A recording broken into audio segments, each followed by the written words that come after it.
Mən Masallı rayon Təzəşən kəndinin sakiniyim. Quliyev Cavid Dabiroğlu. Mən buradan xahişimiz Cənab Prezident İlham Əliyev əsaslarla burada. Biz Masallı rayon Təzəşən kəndinin sakini 800 yaxın evimiz var. Kənd sakinləri kənd təsərrüfatı ilə dolanırlardı. Yəni hal-hazırda malqara ilə. Malqara ilə dolandığımız halda bizim dövlət torpaqları üçün örüş sahəmizi zəbt edirlər. Bir neçə şəxslərə satıblar dövlət qurumları. Biz neçə var şəxsi Ağadadaş, Qafarov kənd cəmiyyəti adından şikayət eləsə də, həmin dövlət qurumları vəd versələr də yerinə yetirilməmişdir. Biz kənd cəmiyyəti olaraq Cənab Prezident İlham Əliyev cənablarından xahiş edirik ki, bu işə nəzarəti götürürsünlər. Kənd cəmiyyəti malqarası adından və susundan qırılır hal-hazırda. Kənd cəmiyyəti biz həmişə İlham Əliyev cənablarını biz dəstəkləmişik, həmişə onun siyasətini biz dəstəkləmişik.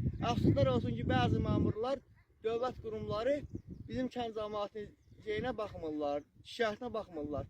Dövlət torpaqlarının bəzilərinin səfərə salınıb, onun özü kanallı kesib su verə bilmirik, malı su içənmirik, malımız adından qırılır.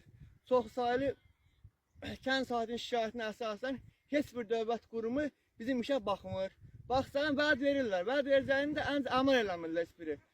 Biz ona görə şikayət edirik ki, dövlət qurumlarından bizim kənd cəmiyyətinin bəzi maddi durumu malqara iləndir. Yəni malqara dolandığına görə bizim kənd cəmiyyəti əksəriyyəti malqaranı tələf olub acından və əslə dəyər dəyməz qiymətən satıblar malqaranı. Satandan da sonra kənd cəmiyyəti işsiz vəziyyətdə qalır, dolana bilmirlər hal-hazırda. Biz xahiş edirik dövlət qurumlarına bizim kənd cəmiyyəti əlac eləsinlər. Bir neçə şəxslər dövlət torpağı, həmin şəxslər ki, adamlar ki var, onların bəzi satılan adamlar kənddə yaşamırlar, şəhərdə yaşayırlar, bəzi xarici dövlətdə yaşayırlar. Həmin şəxslər satılan dövlət torpaqları, bəzi oradakı dövlət torpağı ki var hal-hazırda, həmin dövlət torpağında qazılaraq bəzi müəyyən şəxslər